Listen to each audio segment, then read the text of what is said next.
오늘 이 시간 순종해본 사람만이 아는 그것이라고 하는 제목으로 함께 나누겠습니다. 우리가 신앙생활하면서 가장 많이 부딪히는 어떤 벽 중에 하나가 바로 나의 연약함이지 않을까라는 생각을 합니다. 우리 성도님들과 항상 이런저런 이야기를 하다 보면 항상 너무너무 겸손하세요. 항상 저는 뭐 못해요, 목사님 저는 모릅니다 시면서 항상 본인의 연약함을 참 많이 말씀하시는데 근데 다들 능력이 있으시거든요. 우리의 위대한 믿음의 선배들도 우리와 똑같은 그런 연약함, 자신의 연약함, 자신의 한계 앞에 다다르고 또 그것 때문에 염려하고 걱정하는 그런 모습들을 우리가 보게 됩니다. 오늘 출애굽기 4장에서도 마찬가지로 나오고 있죠. 오늘 말씀해 보면 하나님과 모세 사이에 굉장히 팽팽한 어떤 줄다리기 같은 것을 하고 있는 것을 보게 됩니다. 하나님이 말씀하시죠. 가라! 내 백성을 구하라! 모세에게 명령하시는데요. 모세는 아니요, 저는 못 갑니다. 저는 아닙니다. 라고 하고 그렇게 버티는 장면이 오늘 바로 말씀입니다. 오늘 잘 보시면 모세가 한두 번 거절하는 것은 아니에요. 하나님이 설득하시고 또 설득하면 또 거절하고 또 거절하고 기적을 보여주시면 또 이 핑계 대고 또 저 핑계 대고 하는 장면이 출애굽기 3장과 4장에 걸쳐서 무려 5번이나 나오고 있습니다. 우리 같으면 보통 이제 정말 화가 끝까지 나서 우리나라에서도 왜 기본적인 어떤 국민들의 룰 있지 않습니까? 3세번인데 하나님은 5번을 하시죠. 야, 그럴 거면 그냥 관둬라. 야, 너만 있냐? 야, 너 말고 내가 다른 사람 시키고 만다 했을 것 같은데 우리 하나님은 포기하지 않으셨던 것이죠. 화를 내세요. 하나님도 화를 내시는데요, 끝까지 설득하십니다. 우쭈쭈하고 어르고 달래서 기어이 모세를 그 순종의 자리에 하나님이 떡하니 세우시더라는 것이죠. 오늘 설교 제목이 순종해본 사람만이 아는 그것입니다. 순종해본 사람만이 아는 그것. 굉장히 궁금하지 않으신가요? 그게 뭘까? 그것. 하나님은 왜 이렇게까지 모세를 설득하셨던 걸까요? 그리고 그 하나님의 설득에 못 이겨 순종했을 때 모세 인생에 또 순종하는 저와 여러분의 인생에 어떤 일이 벌어질지 오늘 말씀 가운데 그 비밀을 발견하길 원합니다. 한번 모세의 입장을 우리가 먼저 생각해 보겠습니다. 모세가 하나님께 거절하는 그 이유를 들어보면 그래도 꽤 일리가 있어 보이는데요. 오늘 1절 말씀을 함께 읽겠습니다. 1절. 모세가 대답하여 이르되 그러나 그들이 나를 믿지 아니하며 내 말을 듣지 아니하고 이르기를 여호와께서 내게 나타나지 아니하셨다 하리이다. 솔직히 모세의 입장도 조금은 이해가 가죠. 생각해 보세요. 모세 나이가 몇 살입니까? 80입니다. 80. 40년 전에 살인을 저지르고 도망가서 광야에서 양치던 여전히 양을 치고 있는 노인입니다. 그런 노인이 갑자기 나타나서 백성들 앞에서 야, 내가 하나님을 만났다. 야, 나를 따르라. 그러면 이스라엘 백성들이 뭐라고 하겠습니까? 야, 저 어르신이 노망이 났나 보다. 광야에서 오랜 세월을 살다 보니까 치매가 왔나 보다. 이제 그러지 않겠냐는 거죠. 모세의 항변은 그런 말이에요. 이런 현실적인 모세의 항변 앞에 하나님이 갑자기 조금은 엉뚱한 질문을 던지시는데요. 우리 2절 말씀 함께 읽겠습니다. 여호와께서 그에게 이르시되 내 손에 있는 것이 무엇이냐? 그가 이르되 지팡이니이다. 야, 모세야, 네 손에 뭐가 있냐? 모세가 대답하죠. 지팡이요. 여러분, 모세의 지팡이 양을 치는 지팡이입니다. 양을 치기 때문에 이제 목동으로서 이제 가지고 있는 그런 어떤 도구, 이제 지팡이인 거죠. 그런데 이 양을 치는 지팡이가 사실 모세에게 어떤 의미로 다가왔을까요? 그냥 보통의 그런 나무 막대기는 사실 아니었겠죠. 왜냐하면 상징이 있었습니다. 모세에게, 모세의 인생 가운데 이 어떤 지팡이라고 하는 그런 이미지는 지금 자신의 형편 가운데 적용해 보면 실패와도 같은 어떤 실패의 상징으로 다가오는 것이죠. 왜냐하면 모세가 원래 어떤 잡을 법한 지팡이는 이런 지팡이가 아니었거든요. 모세는 나이 40까지 반평생 이집트의 왕자로 살았습니다. 모세가 바로의 궁전에서 반평생 봐왔던 지팡이는 이런 초라한 나무 지팡이가 아니었어요. 파라오의 지팡이, 왕권과 권력을 상징하는 그 파라오의 지팡이를 보면서 어려서부터 자란 것이죠. 혹시 박물관이나 어떤 사진이나 TV 방송에서 파라오의 지팡이를 보셨는지는 모르겠습니다. 파라오는 항상 이 두 가지 지팡이를 가지고 다녔거든요. 하나는 이제 갈고리 같은 그런 모양의 지팡이고, 하나는 우리나라로 좀 쉽게 생각해 보자면 어떤 도리깨처럼 생긴 그런 채찍 모양의 지팡이를 파라오가 가지고 다녔습니다. 청동으로 만들어졌고 금박이 입혀져 있고 흑요석으로 장식되어 있고 어떤 파란 유리 같은 걸로 장식이 된 번쩍번쩍한 어떤 권력의 상징이 바로 파라오가 가지고 다니던 지팡이였어요.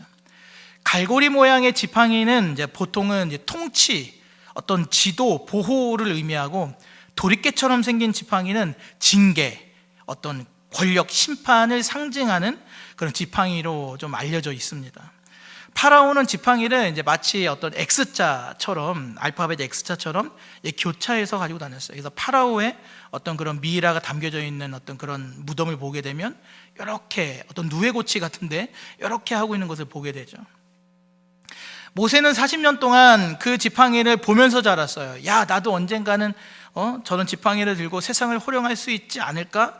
이제 그런 생각도 했던 것으로 또 생각이 되어집니다.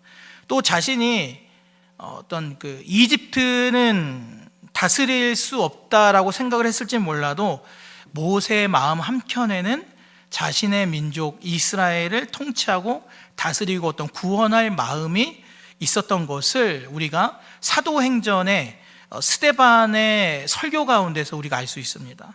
우리 사도행전 7장 23절, 24절, 25절 함께 읽겠습니다. 시작.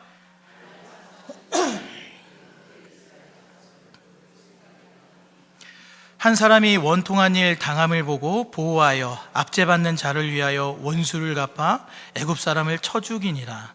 그는 그의 형제들이 하나님께서 자기의 손을 통하여 구원해 주시는 것을 깨달으리라 하고 생각하였으나 그들이 깨닫지 못하였더라. 아멘. 모세의 마음 한켠에는 내가 이 이집트 왕궁에서 이런 높은 학식과 또 기술과 어떤 이 무술과 여러 가지를 다 습득하고 나서 내가 언젠가는 내 혈통의 민족 이스라엘을 좀 구원하고 다스릴 수 있지 않을까라는 생각을 사실 한켠에 가지고 있었던 것이죠. 그런데 지금 당장에 모세의 손에 들려있는 것이 뭡니까? 금박 입힌 권력의 지팡이가 아니죠. 광야에서 굴러다니는 나무의 지팡이에요. 양의 똥이 묻어 있을 테고 또 땀에 쩔어 있을 테고, 어떤 양을 치다 보면 돌부리에 찍혀서 나무 여기저기가 상처 투성이가 된 낡은 지팡이를 그가 들고 있는 것이죠. 80세가 된 그 노인 된 모세가 이 지팡이를 들 때마다 뭘 생각했겠습니까? 내가 옛날에는 그러지 않았었는데 하나님, 제 인생이 끝났네요. 저의 그 화려하고 그 왕자의 삶은 다 지나갔고 이제 남은 거는 이 초라한 지팡이 뿐입니다. 하나님, 그런데 이걸 갖고 저보고 뭘 어떻게 하라는 겁니까? 이런 모세의 마음이 사실 오늘 저와 여러분이 신앙생활하면서 우리의 삶에서 쉽게 깨달을 수 있는 또 되어지는 생각이기도 하죠. 우리가 하나님 앞에 헌신하지 못하고 주저하는 그런 이유가 무엇입니까? 사실 우리도 모세와 같은 생각을 우리가 하고 있다라는 거예요. 하나님, 제가 가진 것이 없거든요. 제가 초라합니다. 제 손에 어떤 파라오의 지팡이와 같은 그런 것이 없고, 솔직히 하나님, 저한테 뭐라도 교회에서 헌신하게끔 하시려면, 하나님의 나라를 위하여서 저에게 뭐라도 좀 맡기시려면은 저에게 어떤 파라오의 능력과도 같은 그런 지팡이와도 같은 그런 좀 물질의 돈이 있어야지 않겠습니까? 제가 좀 어떤 능력 있는 사회적인 지위가 좀 있어야지 않겠습니까?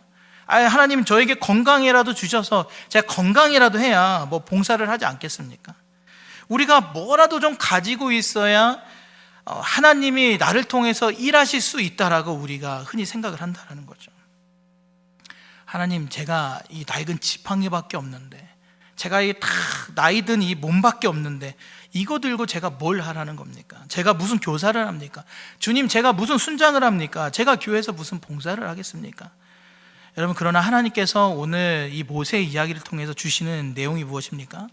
하나님은 파라오의 황금 지팡이가 아니라 모세의 그 때 묻은, 양똥이 묻은 그 지팡이를 들어 사용하기를 하나님이 지금 요청하고 계시다라는 거예요. 하나님은 우리의 능력이 얼마나 대단한지를 지금 묻지 않으십니다. 오히려 지금 네 손에 들고 있는 것이 뭐냐라고 물어보세요. 너의 지금 형편이 어떠냐? 하나님, 저의 형편은 진짜 형편없거든요. 하나님은 지금 그걸 묻고 계신 거예요.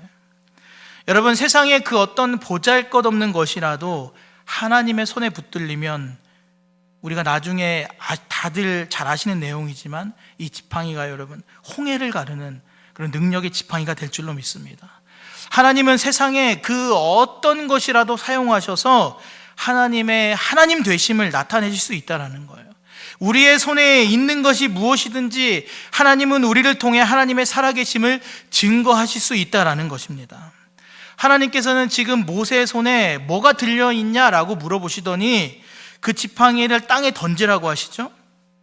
그 지팡이를 땅에 던졌습니다. 뭐가 어떻게 됩니까? 뱀이 되죠.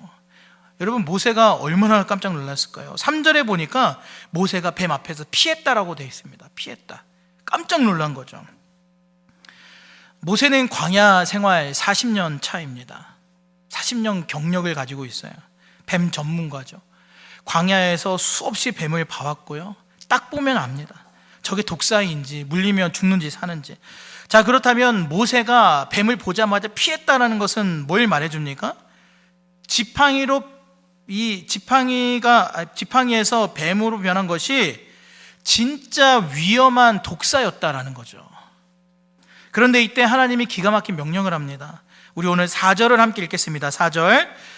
여호와께서 모세에게 이르시되 내 손을 내밀어 그 꼬리를 잡으라.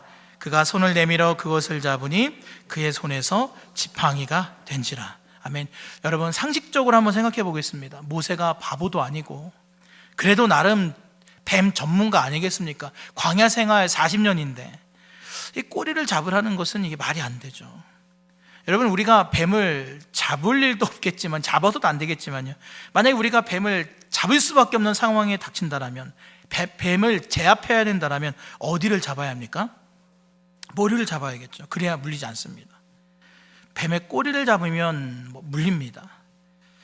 이 뱀이 굉장히 유연해 보여서 우리가 마치 그 뱀은 뼈가 없다라고 생각을 하겠지만, 이 지렁이처럼 뱀에 뼈가 없다라고 생각하겠지만 사실은 굉장히 촘촘한 뼈로 이루어진 척추동물이에요.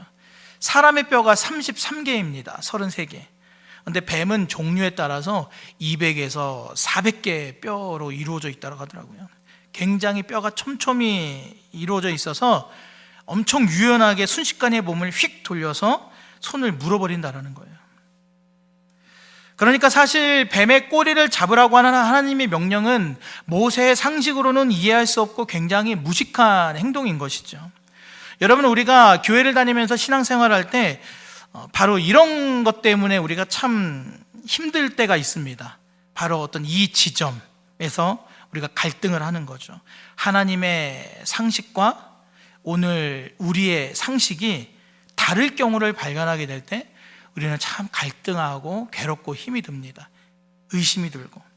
세상의 상식은요, 너를 위해 살아라라고 하잖아요. 너를 위해 살아라. 네가 살아야 산다. 너를 위해서 아낌없이 투자해라. 남에게 남 좋을 때를 해봤자 다 소용없다. 다 너의 뒤통수 치고 도망간다. 그런데 여러분, 예수님은 반대로 이야기하시거든요. 남을 위해 살아라라고 하죠.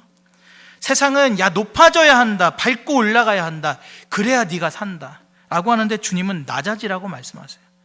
세상은요, 왼뺨을 맞으면 고소하라고 하죠. 근데 주님은 오른뺨도 돌려대라고 하신다는 거예요. 여러분, 하나님의 요구는 우리가 그동안 세상으로부터 들어왔던 세상의 상식과 굉장히 많이 충돌합니다. 아니, 뱀의 꼬리를 잡으라고요? 아무리 생각해도 이건 아닌 것 같아요.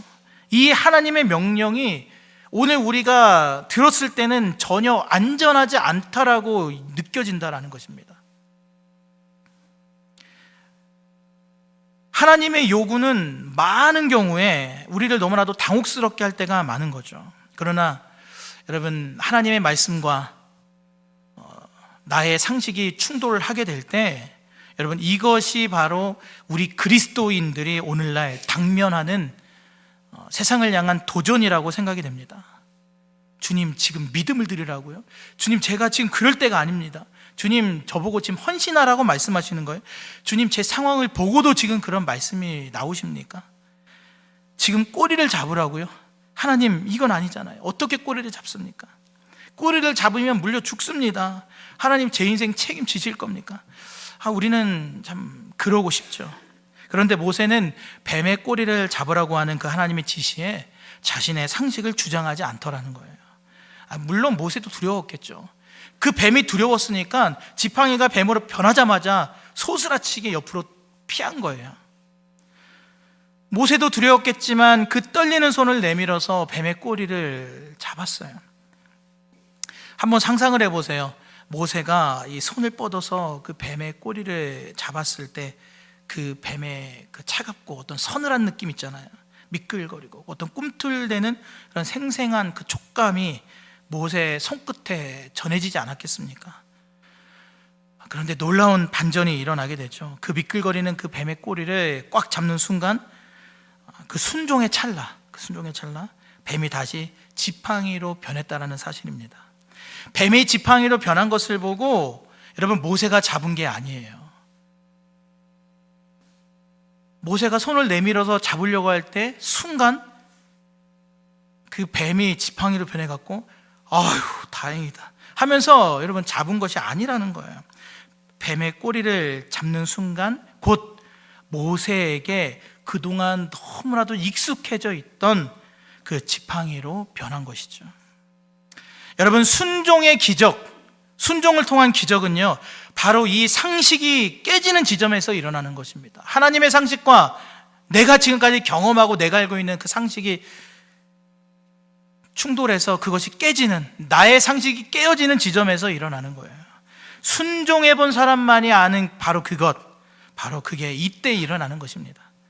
뱀이냐 지팡이냐, 뱀에서 지팡이로 변한 그 순간은요, 우리 손끝에 달려 있는 거예요. 순종할 것이냐 말 것이냐, 순종의 손을 내밀 것이냐 말 것이냐, 우리의 손끝에 달려 있는 것입니다.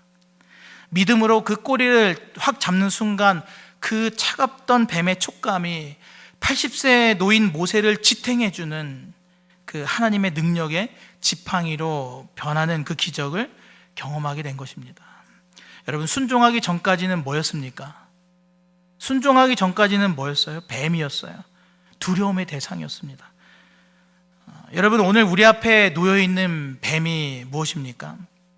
피하고 싶고 도망가고 싶고 내가 그것을 잡으면 죽을 것 같은 그러한 삶의 뱀이 우리에게도 있죠. 그 명령 앞에 오늘 믿음으로 손 내미시길 소망합니다. 그래서 신앙생활도 어떤 목사님 그러시더라고요. 손맛이라고. 야, 신앙생활도 손맛입니다. 손맛 그러시더라고요. 여러분, 손맛을 보면 여러분, 신앙생활에 능력이 생기는 것입니다. 그런데 여기에서 또 이런 궁금함이 좀 생겨요. 왜 하필 뱀이었을까? 왜 하필 뱀일까? 아니, 사자도 있고 호랑이도 있고 악어도 있는데, 그 나일강에 득실거리는 그 악어도 있는데 왜 뱀이었을까? 우리 동양 문화권, 우리나라 유교 문화권 안에서 역사를 보게 되면요, 왕을 상징하는 동물이 있습니다. 왕. 우리나라는 어떤 동물이 왕을 상징했을까요? 용이죠. 용. 물론 상상 속의 동물입니다.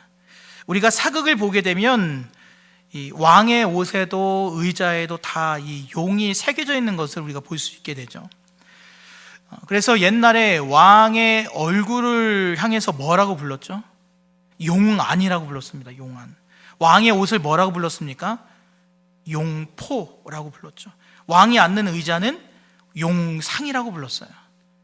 그런데 고대 이집트는 용이 아니라 뱀이었습니다. 뱀.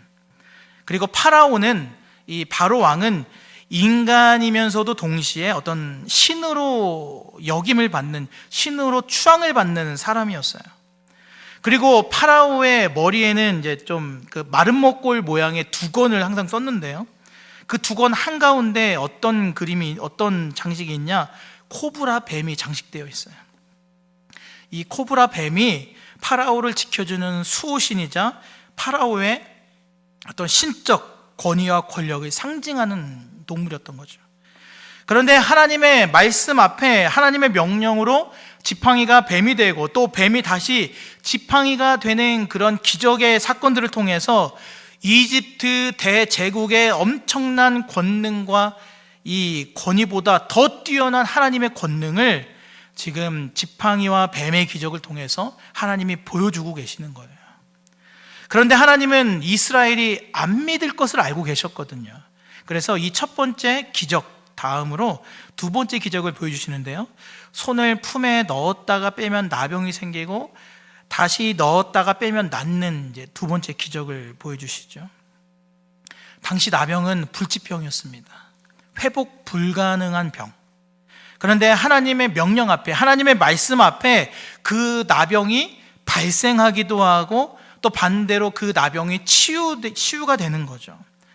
마치 지금 이스라엘의 모습, 노예 생활 가운데 모든 것이 다 파괴되고 모든 것이 고통스러운 그들의 삶과 그들의 일상과 이스라엘의 모든 것에 대해서 회복 불가능해 보이는 그 이스라엘조차도 하나님의 말씀 앞에, 하나님의 은혜 안에, 하나님 안에서는 다 치유가 될 수 있다라는 것을 보여주는 것입니다.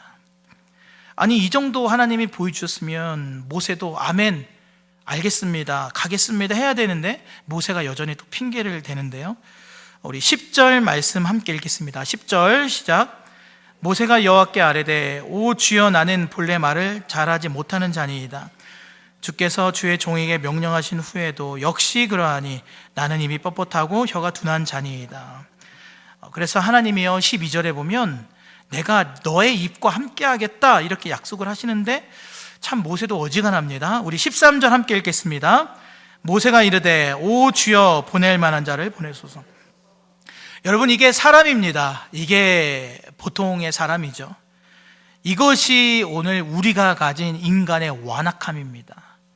기적을 보고도 하나님의 음성을 듣고도 체험을 하고도 내 상황이 안 되면요, 인간은 여전히 못해요 하는 게 우리의 모습이에요.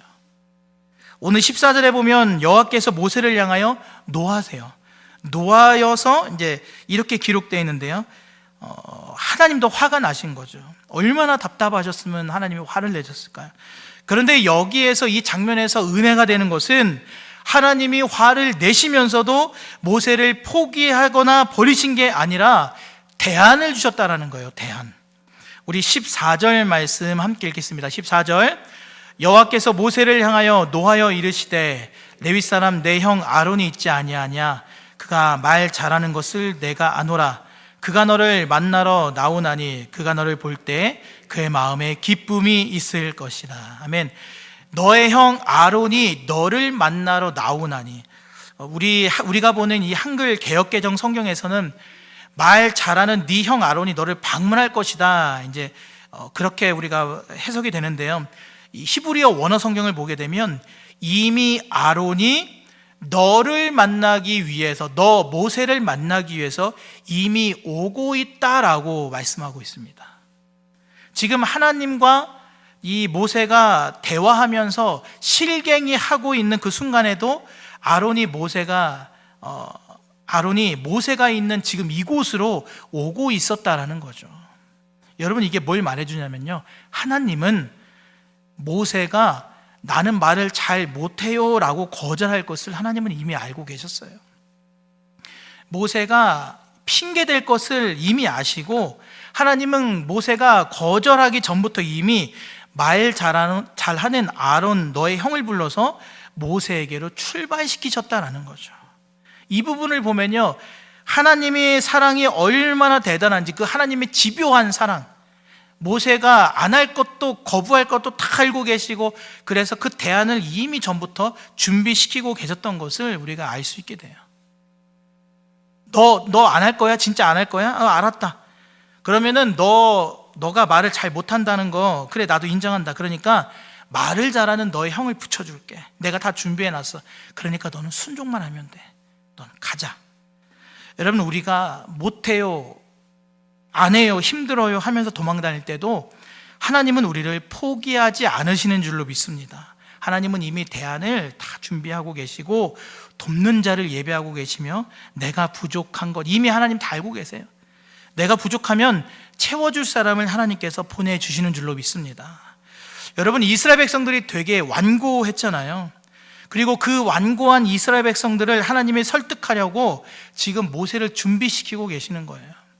그런데 모세도 지금 엄청 완고합니다. 이스라엘 백성들도 하나님이 보낸 그 모세를 안 믿고 거부하는데 완고한데 모세 또한 하나님 앞에서 너무나도 엄청 완고해요. 만만치 않게 그도 고집이 있습니다. 그러니까 하나님은 이스라엘과 모든 민족과 열방을 구원하시기 위해서 우리 인간의 완고함과 하나님은 계속 싸우시는 거예요. 오늘 저와 여러분의 완고함도 하나님은 계속 싸우시고 계시는 겁니다.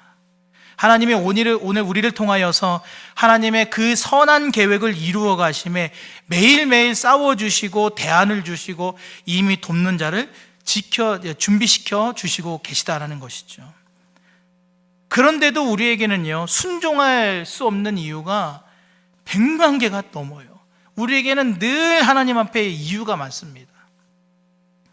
하나님께서 야, 내가 너를 통해 일하겠다, 야, 내가 너를 사용하겠다 하시면요, 우리 생각에는 하나님 아니요, 저는 못해요, 부족해요. 저보다 훨씬 더 경험이 많고 능력이 많은 사람이 우리 교회에 얼마나 많이 있는데요. 하나님, 그 사람에게 말씀해 주세요. 그 사람과 일해 주세요. 우리는 흔히 이러한 것이 겸손이라고 생각합니다. 야, 그리스도인의 겸손, 그래, 무조건 안 된다, 부족하다라고 말하는 것, 우리는 늘 겸손이라고 생각을 하지만요, 그건 사실 겸손을 가장한 완고함이라는 것입니다. 겸손이 아니라 고집인 것이죠. 진정한 겸손은 어떤 것이냐? 하나님께서 야, 내가 너를 통해 일하겠다라고 말씀하시면, 예, 주님, 제가 참 부족하지만, 아시잖아요, 주님, 저 부족한 거 아시잖아요. 제가 부족하지만 그럼에도 하나님이 원하시는 그대로 제가 한번 말씀에 순종해 보겠습니다. 여러분, 이것이 겸손이에요. 그래서 진짜 겸손한 사람들은요, 부족해도 그 자신의 부족함 때문에 막 울면서라도 순종을 하세요. 그런데 아니요, 저 못합니다, 다른 사람 시키세요, 저는 그릇이 안 됩니다, 저는 자질이 없습니다, 이런 반응이 계속 반복이 되면 이것은 겸손이 아니라 위장된 겸손인 거죠. 겸손이 아니라 교만함인 것입니다. 하나님의 뜻보다 결국에는 내 의견, 내 뜻이 더 중요한 거거든요. 하나님이 나를 사용하시겠다는데, 하나님 저를 잘못 보셨습니다, 하나님 그렇게 사람을 보시는 눈이 없으십니까? 저는 얼마나 제가 부족한데요. 하나님, 저는 아닙니다. 하나님 착각이에요. 여러분, 우리의 교만함인 것이죠. 여러분, 하나님이 요청하시는 데는 다 이유가 있습니다. 대안이 준비되어 있다는 거예요. 하나님은 다 방법이 있으십니다. 하나님이요, 우리에게 순종을 요구하실 때는 맨 땅에 헤딩해라 이게 아니라 이미 다 생각하시고 다 짜놓으시고 너는 그 자리에 있기만 해라고 우리에게 순종을 요구하시는 거예요. 그러기에 여러분, 우리의 연약함을 핑계 삼아서 도망하지 않기를 소망합니다. 분명한 것은요, 나의 고집보다 하나님의 사랑이 더 크고 하나님의 사랑이 더 세시다라는 거예요. 그리고 나의 도망침보다 내가 아무리 도망가도 하나님의 추격이 훨씬 더 빠르시다라는 겁니다. 하나님의 이 집요한 은혜, 여기에 여러분 항복할 줄 아는 저와 여러분이 되길 소망합니다. 이제 모세가 가서 이제 하나님이 보낸 그 아론을 만나게 되죠. 그리고 모세의 마음에 막 기쁨이 넘쳤어요. 안심이 된 거죠. 그리고 나서 이스라엘의 장로들을 다 모아놓고 나서 아론이 모세에게 들은 걸 전하고 또 그 앞에서 하나님이 알려주신 그 기적들을 행해요. 막 손 넣었다 빼고 지팡이를 던졌다가 잡고 막 합니다. 이제 백성들이 야, 드디어 하나님이 우리의 고난을 들으셨다 하면서 기뻐하고 하나님을 경배합니다. 그리고 이제 드디어 모세와 아론이 이제 당당하게 파라오 앞으로, 이 바로 왕에게 찾아가죠. 내 백성들을 보내라. 하나님이 말씀하시길 내 백성을 보내라고 하신다. 그런데 바로 왕이 알았다고 하겠습니까? 당연히 아니라고 하죠. 네가 말하는 그 하나님의 백성, 그 이스라엘에게 오히려 더 가중된 노역을 시킵니다. 야, 쟤네 시간이 많고 팔자가 좋은가 보다. 야, 이제 쟤네들한테 벽돌을 만들 재료 주지 말고 알아서 재료를 구해다가 만들라고 해라. 당시 벽돌을 만드는 방법은요, 이 진흙을 채취하고 그 진흙에다가 이제 갈대, 지푸라기 같은 걸 섞어요. 이제 진흙과 흙 사이에 결속력을 강화시키는 거죠. 그리고 네모난 틀에다가 넣어서 이제 우리가 아는 그 벽돌 모양으로 성형을 해서 햇빛에 건조를 시키는 거죠. 이스라엘에게는 이게 하루하루 이 작업의 할당량이 있는 노예들이었습니다. 그런데 이 갈대 집을 그 애굽 사람들이, 행정관들이 제공을 해줬던 거예요. 그런데 이제 그거를 제공하지 않겠다라는 거죠. 그러면 이제 무슨 상황이 생기느냐? 이 집을 만드는 그 갈대 지역으로 이스라엘 백성들이 이동해서 직접 가서 지푸라기를 캐다가 그걸 다시 들고 와서 진흙을 익을 때 이제 넣어야 되는, 그러니까 새로운 작업이 하나가 더 추가되는 거예요. 근데 오고 가는데 거리가 있잖아요. 지금보다도 훨씬 더 육체적인 노동이 힘들어지는 거죠. 그러다 보면은 당연히 하루에 할 수 있는 할당량을 다 못 채우게 되는 거죠. 예를 들어 벽돌을 10,000개를 만들어야 되는데 한 8,000개를 만들게 되는 거죠. 2,000개를 못 만들어서 이제 감독관들에게 이제 얻어맞는 것입니다. 굶기고 때리고. 여러분, 우리가 하나님의 말씀대로 살겠습니다, 제가 주의 뜻에 더욱더 순종하는 2026년이 되겠습니다 하면요, 우리 주변에서 그러십니까? 그러면 제가 당신의 모든 상황을 제가 다 배려해 주겠습니다. 도와주겠습니다. 당신이 보다 더 신앙생활에 집중할 수 있도록, 더 헌신할 수 있도록 제가 돕겠습니다 하지 않는다라는 거예요. 그런 드라마틱한 일들은 우리의 삶에서 실제 일어나지 않습니다. 말씀대로 살아가야겠다라고 하면요, 오히려 더 곤란해지는 상황이 발생하기도 하고 어려워지고 생각하지도 못한 여러 저항들이 우리의 삶에 쏟아져 나옵니다. 그리고 우리는 이 저항의 시간들을 통해서 우리의 믿음의 수준을 조금 더 객관적으로 바라볼 수 있게 되는 것이죠. 모세에게는 이 바로 왕의 저항이 있었던 거고요. 그렇게 바로가 완악함으로 이스라엘을 안 보내주니까 그 유명한 이 기적 10가지 재앙이 시작이 되는 겁니다. 첫 번째 재앙으로 나일강, 이집트의 그 하수, 제일 중요한 수자원 나일강이 피로 물들었죠. 그런데 이러한 일들을 애굽의 요술사들이 따라합니다. 이제 고기들이 죽어요. 물에서는 악취가 나고 애굽 사람들조차도 물을 못 마십니다. 아니, 그러면 이게 보통의 상식이라면 애굽의 요술사들이 어떤 기적을 일으켜야 될까요? 피로 물든 이 나일강을 다시 깨끗하게 정상화시키는, 원상복구시키는 그런 기적을 베풀어야 되겠죠. 그런데 요술사들이요, 성경에 보면 똑같이 따라합니다. 물을 피로 바꿔요. 두 번째 기적은 더 충격적입니다. 개구리가 애굽의 온 땅을 다 덮게 되는데 애굽의 요술사들이 똑같이 따라하는 거죠. 아니, 개구리가 무수히 생겨가지고 이게 바로의 궁과 침실과 신하들의 집과 백성들의 온 집이 다 개구리로 뒤덮였는데 애굽의 요술사들이 개구리를 막 더 불러들이는 거예요. 한 번에 내쫓아주는 기적을 보여야 되는데 더 불러드립니다. 여러분, 개구리 아시잖아요. 저는 시골 사람이거든요. 개구리 엄청나게 많이 잡기도 하고 보기도 했는데, 여러분, 개구리 몸에요, 점액질이 있습니다. 끈적거리고 비린내가 좀 많이 나요. 여러분, 개구리가 또 여름에 얼마나 그렇게 울어댑니까? 일상이 마비가 되는 거죠.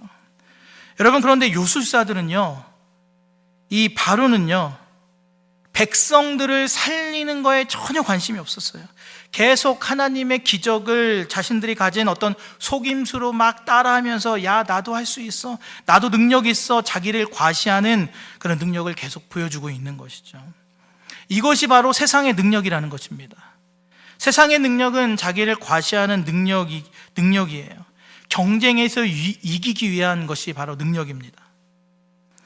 야, 나도 너만큼 할 수 있어. 이걸 증명하기 위해서라면 뭐 백성들이 괴롭든 말든 상황이 더 악화되는 말든 나는 그런 거 관심 없고 자신의 자존심을 내세우는데 더 중요하게 여기더라는 것이죠. 그러나 하나님의 능력은 다릅니다. 하나님의 능력은 살리는 능력이고요, 생명의 능력이에요. 여러분, 우리가 하나님 앞에 능력을 구하는 그런 그리스도인의 삶을 살아야 할 줄로 믿습니다. 그런데 우리가 구하는 능력은, 우리가 능력을 구해야 하는 그 단 하나의 이유는 나를 드러내고 과시하기 위해서가 아니라 사람을 살리기 위해서, 구원하기 위해서, 하나님의 영광을 위해서 하나님의 능력을 우리가 구해야 할 줄로 믿습니다. 이제 그 개구리 재앙으로 인해서 막 바로 왕이 너무너무 괴로워했어요. 온 침실, 식탁, 화덕, 떡반죽 그릇까지 정말 이 개구리로 뒤덮였기 때문이죠.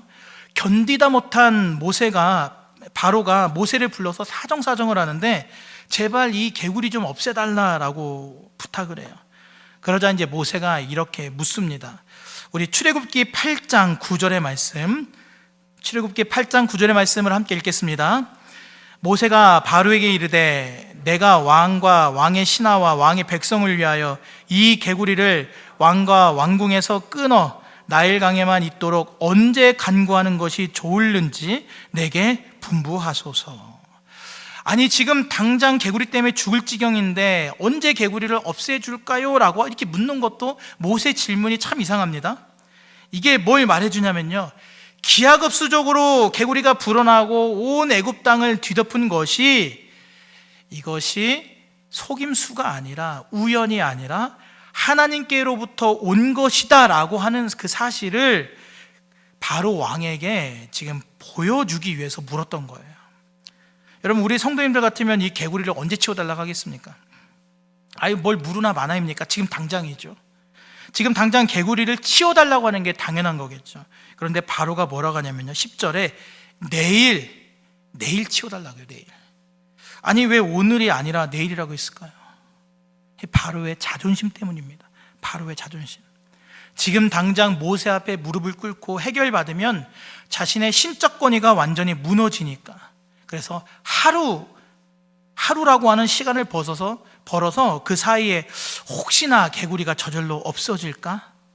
혹시나 그 하루 사이에 요술사들이 어떤 다른 기가 막힌 이 해결책을 찾지 않을까? 꼼수를 부린 것이죠. 오늘 지금 당장 괴로워 죽겠는데도 그 자존심 때문에, 그리고 내 힘으로 해보겠다라고 하는 그 바로의 그 교만 때문에, 그 바로는 그 교만에 죽을 때까지 끌고 가다가 결국에는 바로는 구원을 못 받게 되는 거예요. 여러분, 우리는 바로의 이런 모습을 보면서 우리는 혀를 끌끌 찰지 모르겠습니다. 그러나 사실 우리 안에도 이러한 모습들이 얼마나 많은지 몰라요. 하나님 순종하겠습니다. 그런데 내일부터요. 아니, 주님, 우리 애들 대학 좀 보내놓고요.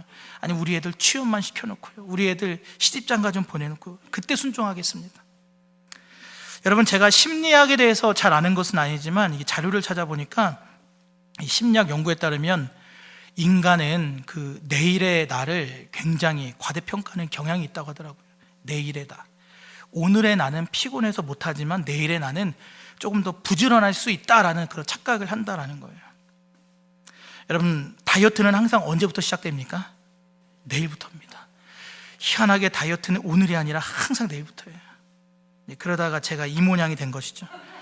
여러분, 그래서 이제 심리학에서는 이제 이런 말을 해요. 오늘 안 하는 나는 내일도 안 한다. 내일의 나는 오늘 나보다 더 게으르다라고 이 심리학에서 이야기를 합니다. 여러분, 맞는 말이죠. 내일로 미루는 것은 지금 나의 괴로움과 죄를 합리화하는 가장 그럴듯한 핑계입니다. 회개는요, 바로 왕처럼 내일, 나중에 아니라 지금 하는 거예요. 지금. 순종은요, 내일이 아니라 바로 오늘, 지금 하는 것입니다. 오늘 저와 여러분 가운데 하나님의 말씀에 순종에 미루고 있는 것이 있다면 오늘 당장 순종하는 은혜가 있길 소망합니다. 결국에는 속임수로 그 하나님의 기적을 흉내내던 요술사들이 끝내 따라하지 못한 기적이 있었죠. 세 번째 재앙, 티끌이 변하여서 이가 되는 재앙. 요술사들조차도 뭐라고 고백하냐면 이는 하나님의 권능입니다 라고 인정을 해요. 물을 피로 바꾸는 거, 개구리를 불러오는 거, 어떠한 방법과 속임수로 따라했지만 티끌, 이 먼지 같은 무생물로 살아있는 생명체를 이를 만드는 것은 창조의 영역이기 때문에 인간이 따라하지 못하는 하나님의 영역입니다. 작은 벌레 1mm조차도 안 되는 이라 할지라도 생명의 주권자는 바로 하나님이시라는 거죠. 하나님의 영역이에요. 여러분, 세상의 요술사들이 아무리 흉내내도 생명이라는 것은 하나님의 것인 줄로 믿습니다. 오늘 내가 움켜쥐고 있는 두려움, 어떤 자녀에 대한 염려, 미래에 대한 불안, 이 모든 것이 다 내가 내 손에 쥐고 있기 때문이에요. 오늘 그 모든 주권을 하나님께 올려드리게 될 때, 생명의 주권자이신 하나님께 맡길 때 오늘 우리의 마음 가운데 참된 평안이 찾아오게 될 줄로 믿습니다. 그렇게 마지막 10번째 재앙까지 다 당하고 나서야 이 장자의 죽음 앞에 바로는 무릎을 꿇게 되죠. 그리고 하나님은 이스라엘 백성들에게 유월절의 은혜를 주세요. 어린 양의 피를 문설주에 바른 집은 죽음의 사자가 넘어갑니다. 그 집안에 뭐 착한 사람이 있든 나쁜 사람이 있든 믿음이 좋은 사람이 있든 아닌 사람이 있든 상관없이 오직 어린 양의 피가 있냐 없냐 그걸로 구원하신 것이죠. 하나님께서 어린 양의 보혈로 이스라엘을 완벽하게 보호하셨고 구원하셨다라는 거예요. 이게 하나님의 구원입니다. 우리가 순종하여 뱀의 꼬리를 잡고 어린 양의 피 아래로 들어가기만 하면 하나님은 세상의 그 어떤 위협에서도 우리를 건드리지 못하는 거예요. 그게 하나님의 구원이고 은혜인 줄로 믿습니다. 여러분, 사실 오늘 말씀해 보면 모세도 완악했고요, 바로도 완악했습니다. 마찬가지로 오늘 저와 여러분에게도 고집이 있죠. 완악함이 있습니다. 그러나 모세는 쓰임을 받았고 바로는 버림받았다는 거예요. 그 차이가 뭐겠습니까? 모세가 더 착해서도 아니에요.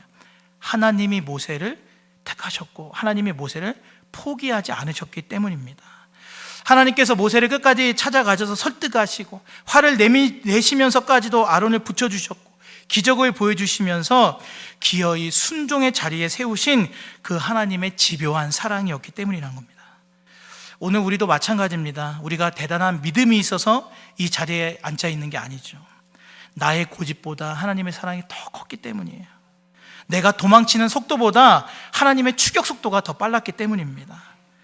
여러분, 순종해본 사람만이 아는 바로 그것, 그 비밀은요, 두렵지만 하나님의 말씀이기에 상식에 맞지는 않지만 하나님의 명령이기 때문에 그 말씀에 순종하여 손을 내밀어 뱀의 꼬리를 잡는 순간 그 차가운 뱀이 모세를 지탱해주는 능력의 지팡이로 변하게 되었다는 것입니다. 그 기적을 경험하는 저와 여러분이 되길 소망합니다. 오늘 이 말씀을 기억하시면서요, 주님 내일 하겠습니다 이게 아니라 주님 제가 여기 있습니다. 제가 지금 순종하겠습니다. 비록 저에게는 초라한 지팡이밖에 없지만 순종하겠습니다. 이런 믿음으로 나아가는 저와 여러분 모두가 될 수 있기를 주님의 이름으로 간절히 소망합니다. 오늘 이 시간 주신 말씀 붙잡고 함께 기도하길 원합니다. 주님, 모세처럼 바로처럼 핑계대고 미루던 나의 모습을 주님 용서하여 주옵소서. 가진 게 없다고, 능력이 없다고, 지금은 때가 아니라고 뒷걸음치던 그런 불신앙을 회개하오니 주님, 내일 하겠다라고 미루던 게으름을 용서해 주시고 오늘 지금 이 순간 순종하는 결단을 주시옵소서. 내 앞에 놓인 뱀의 꼬리를 잡을 수 있는 용기를 주시고 세상의 상식과 계산을 뛰어넘어서 말씀에 의지하여 손을 내미는 은혜를 주시옵소서. 이 시간 간절한 마음으로 기도하며 나아갑니다.